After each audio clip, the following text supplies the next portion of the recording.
اس طرز میں ایک کلام سنتے آ رہے ہیں. کون بتائیں گے؟ بزرگوں میں سے کوئی بتائیں. ایک ایسا کلام ہے، آپ کا ہم جواب تو درست مان رہے ہیں مگر میں چاہ رہا ہوں وہ کلام بھی مجھے پتا چلے.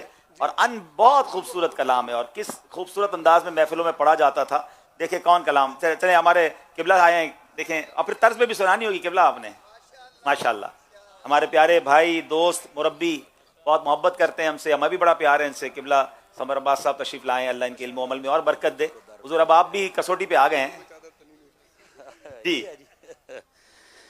نوری محفل پہ چادر تنی نور کی، نور پھیلا ہوا آج کی رات سبحان اللہ، ہے. واقعی آج کی رات. سبحان اللہ، ماشاء اللہ.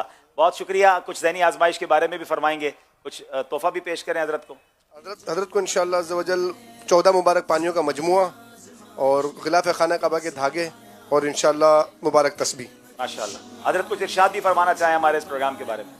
بسم اللہ الرحمن الرحیم. سب سے پہلے حاجی صاحب آپ کو اور آپ کی ٹیم کو بہت بہت مبارکباد. جزاک اللہ. اور اس کے بعد ٹوبہ دارالسلام اور گرد و نواح سے جتنے عاشقان مصطفیٰ تشریف لائے، کوششیں فرمائیں مدینہ مدینہ. بہت شکریہ. تمام ناظرین سے میں گزارش کروں گا اس پروگرام کو ضرور دیکھا کریں، اور اس کے ذریعے سے دعوت اسلامی کا صرف ایک شعبہ جامعۃ المدینہ اگر اس کے بچوں کی صلاحیت ہی دیکھیں تو ہم سب کا یہ جی چاہے گا کہ ہم اپنے بچوں کو بھی جامعۃ المدینہ میں داخل کروائیں. تو ضرور بچوں کو جامعۃ المدینہ میں داخل کروائیں. بہت شکریہ، بہت شکریہ.